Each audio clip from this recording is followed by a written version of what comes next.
Boas, hoxe é 3 de xullo, falta unha semana para as eleccións autonómicas do 2020 e temos connosco nas instalacións del Progreso o actual presidente da Xunta e candidato do PP que se presenta por cuarta vez ás eleccións, Alberto Núñez Feijóo. Moi boas. Que tal?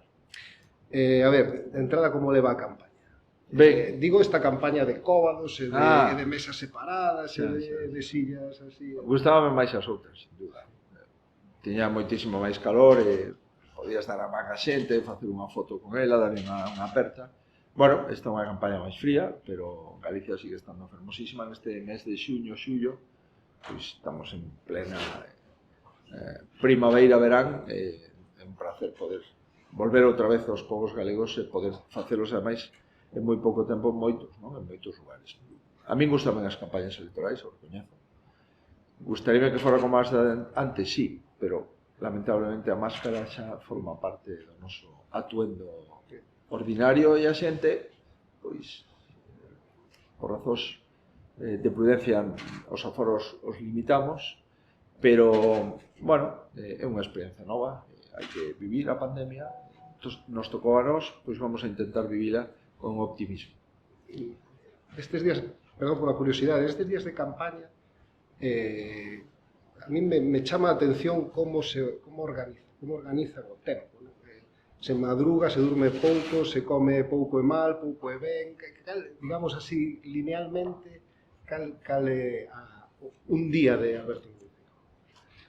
Pois, eu creo que vostede acaba de escribir moi ben, non? Se durme menos, se come cando se pode, pero intento manter unha hora para comer, para cenar, o mellor, se podes non cenar moito.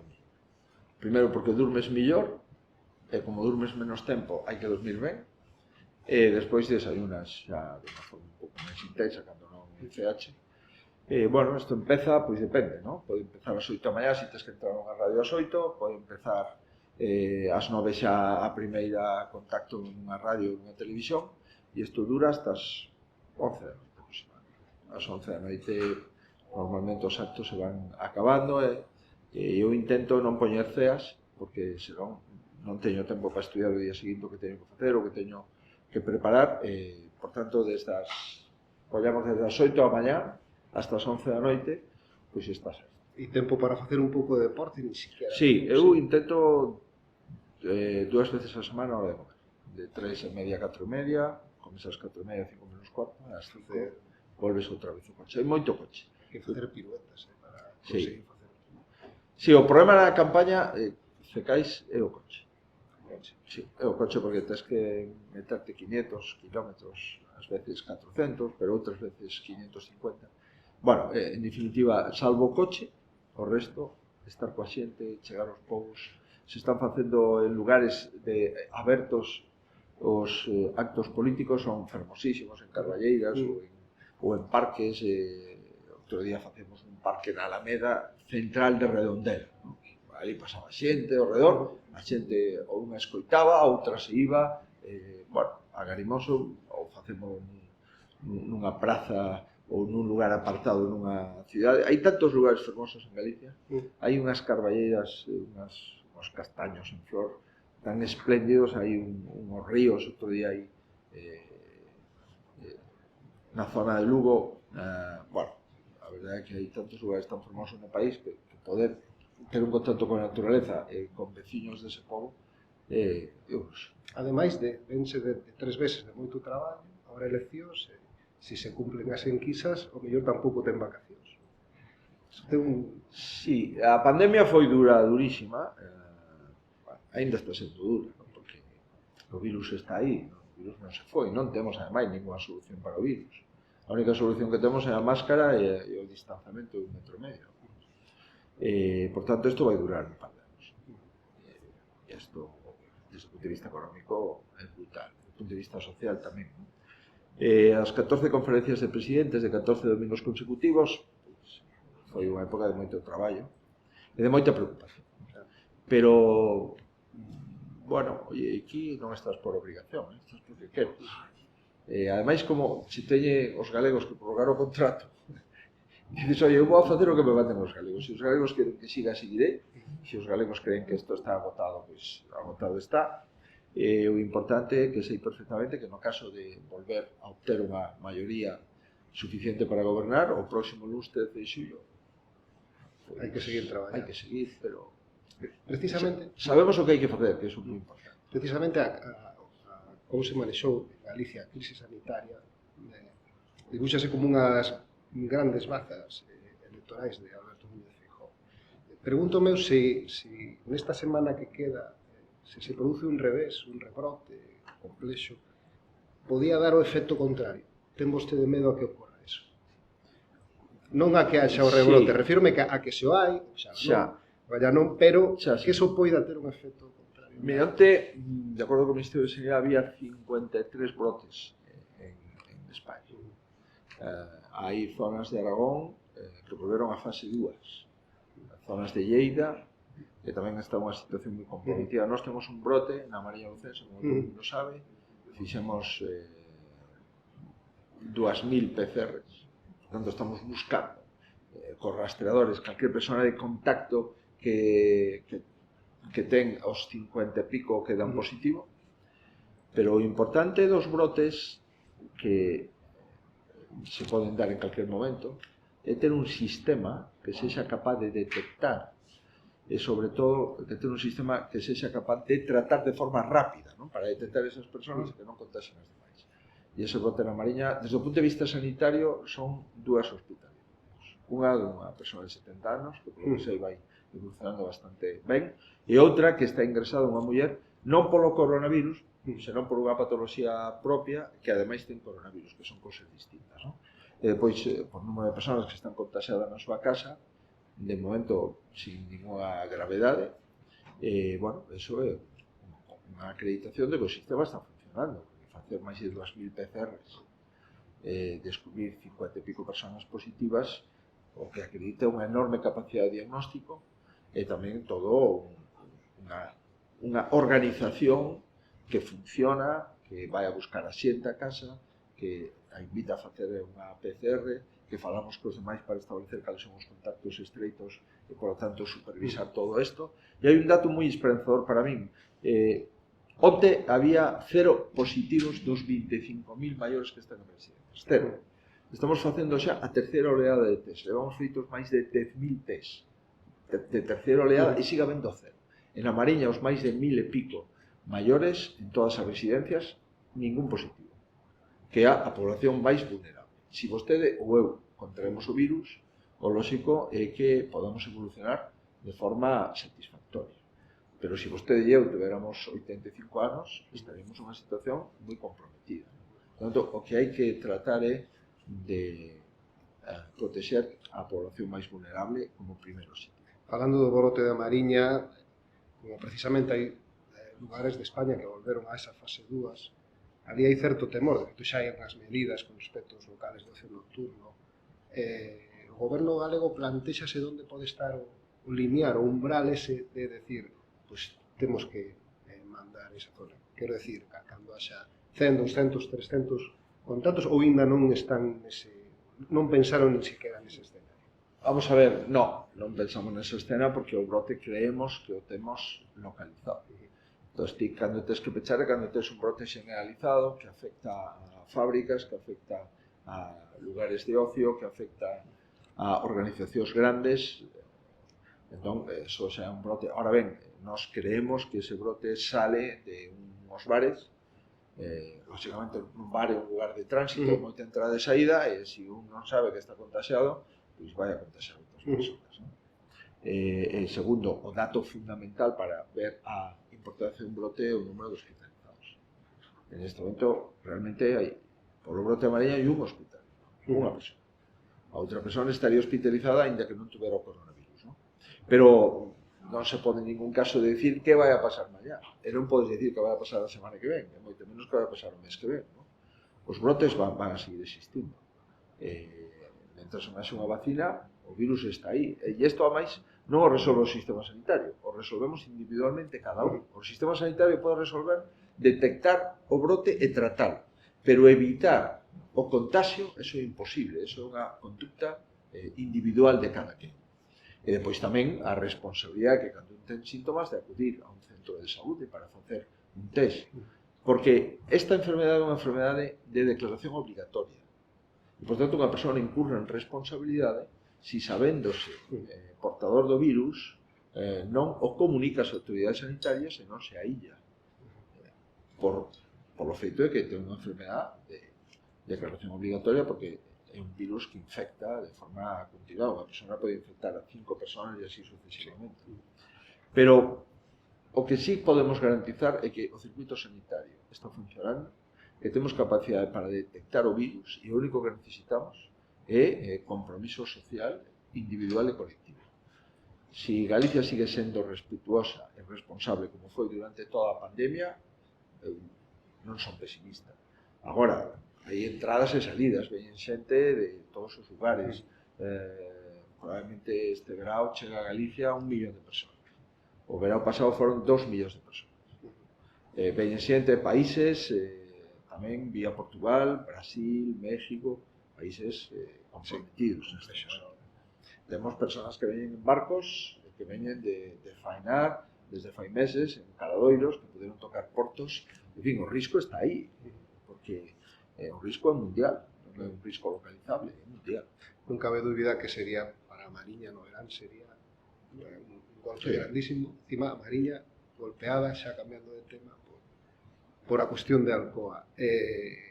Do tema de Alcoa poderíamos estar falando unha hora posiblemente. A mí, o que máis me preocupa do asunto de Alcoa, por iso que quería incidir neso, é que, claro, digamos que o goberno central ten unhas propostas, a Xunta tamén achegou as súas, pero parece que Alcoa non atende a razóns, non? O sea, que vai dar un pouco igual o que se lle plantexe, non? A empresa. Non, creo que non. E nese escenario, non. Non. Eu levo 11 anos falando con Alcoa. Por tanto, non son 11 meses, nin 11 semanas.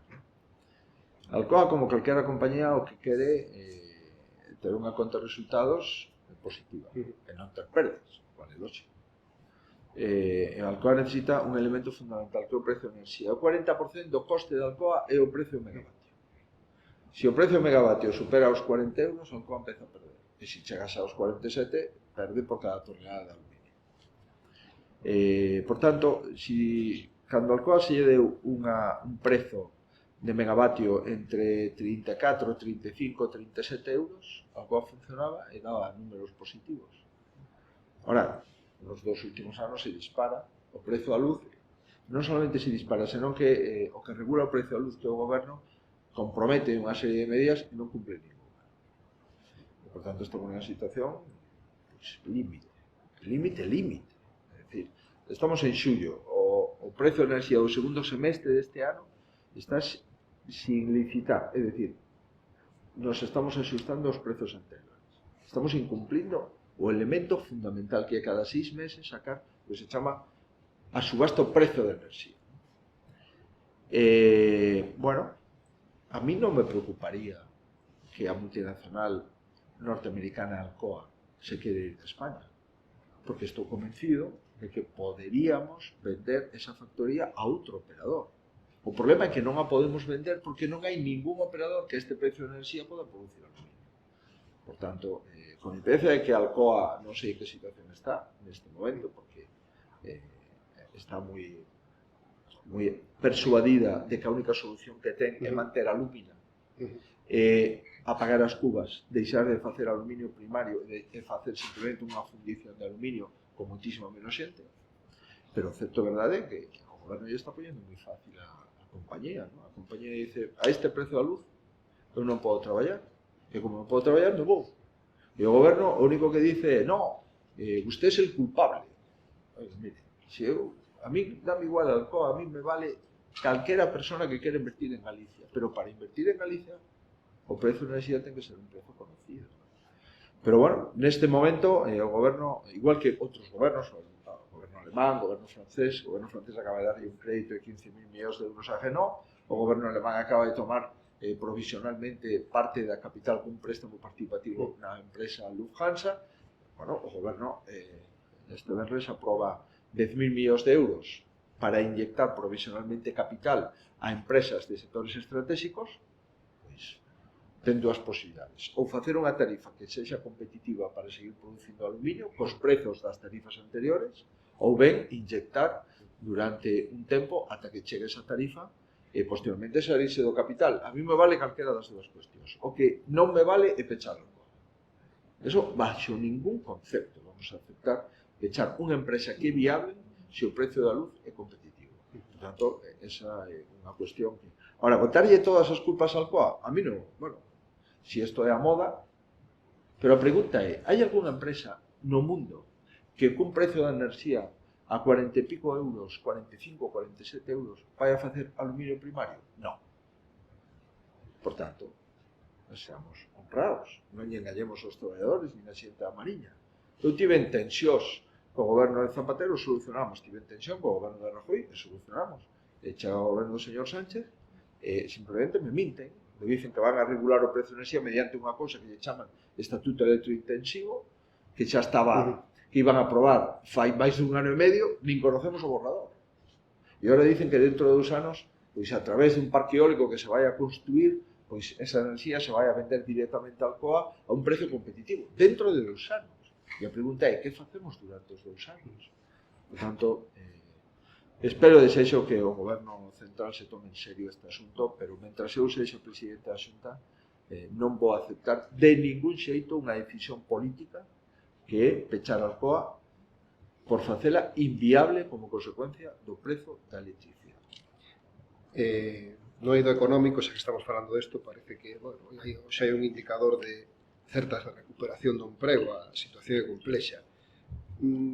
E estamos en pleno verán. Digamos, o turismo agora mesmo é o que máis preocupa, o Camiño de Santiago especialmente, porque para a economía galega é fundamental.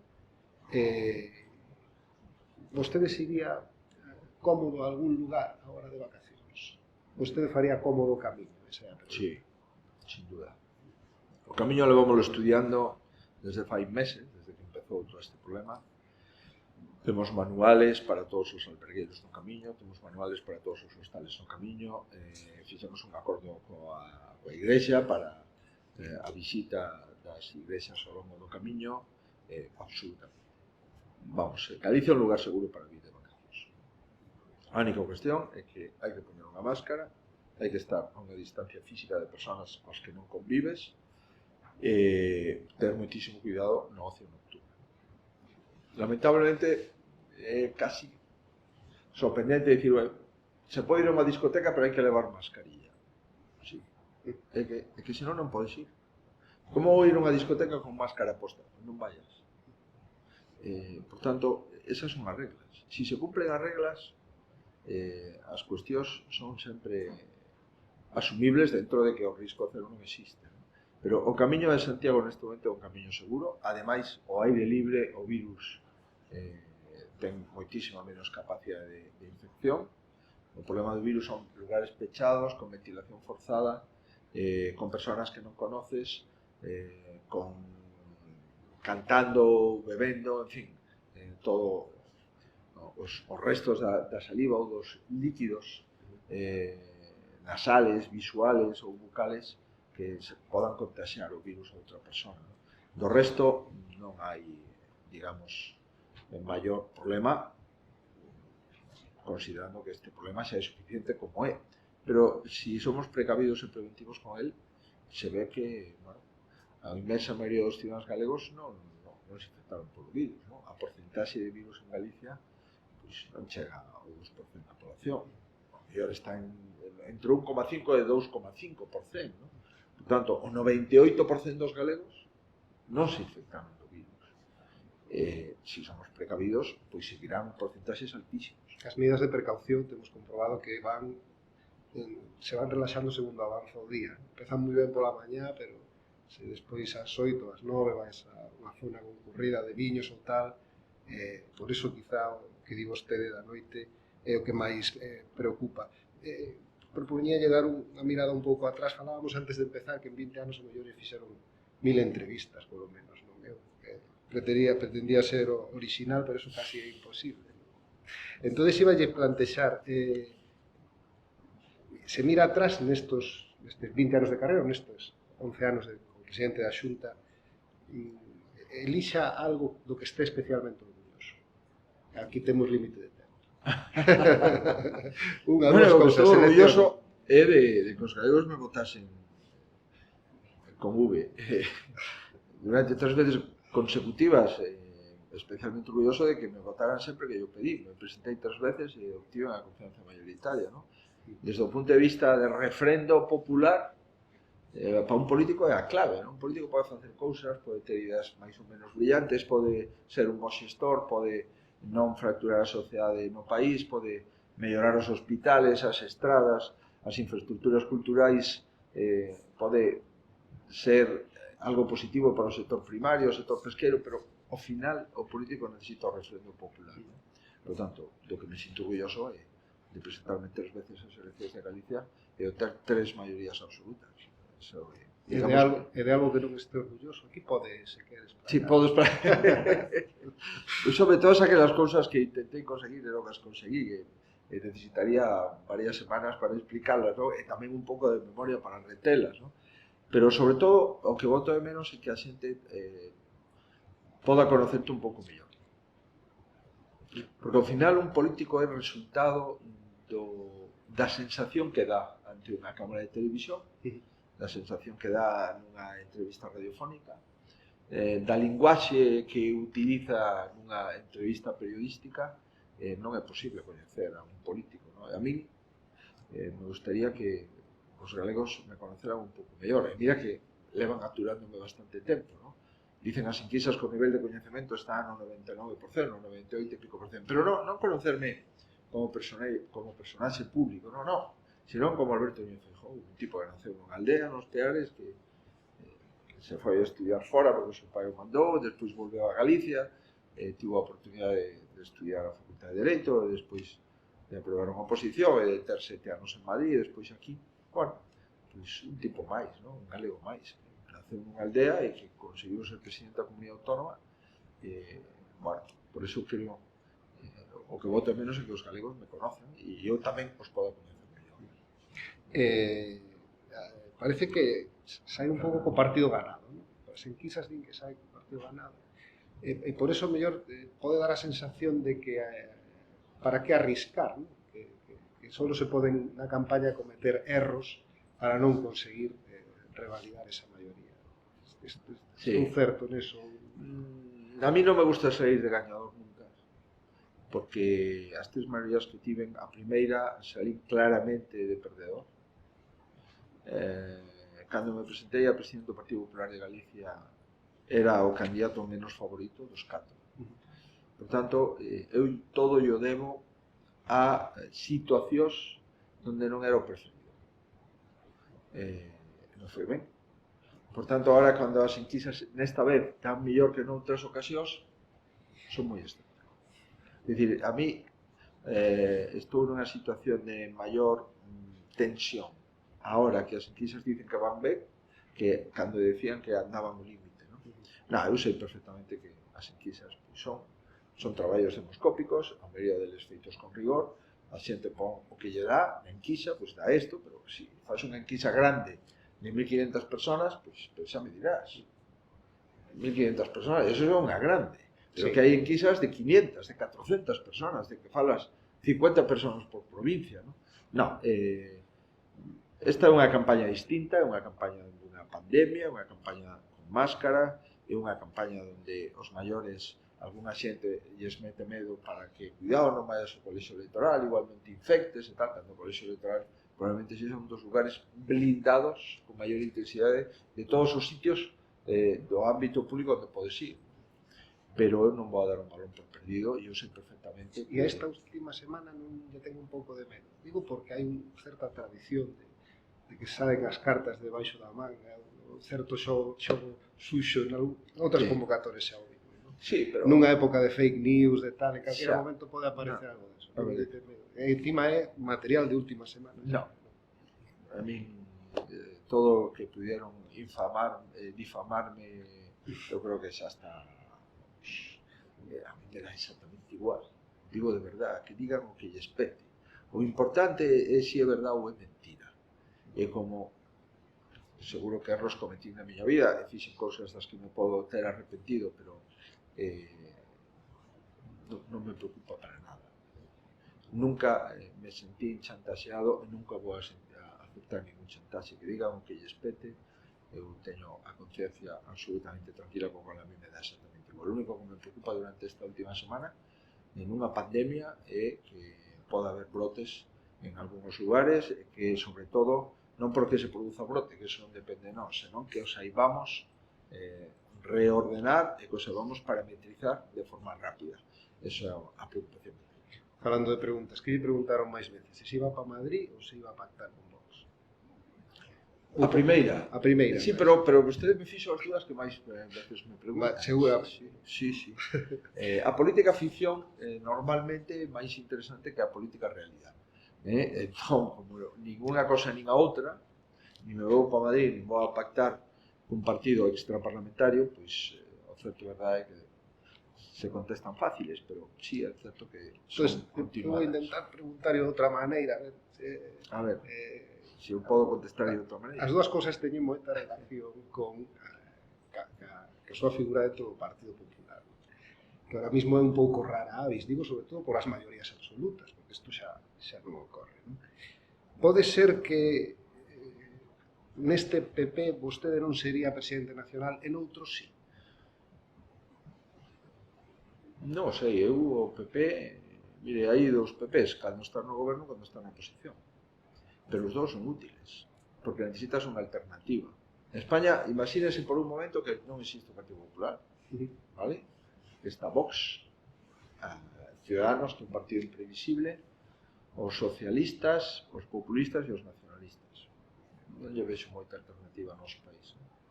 Necesitamos un partido de centro-dereita forte, liberal, reformista, partido homologado dentro do Partido Popular Europeo, que é o partido máis importante da Unión Europea. Todo isto que se dice de que España vai a recibir fondos en contra do PP, todas estas cousas que tamén sonan por aí. Presidente da Comisión Europea, Partido Popular Europeo. Comisario de Presupostos da Unión Europea, Partido Popular Europeo.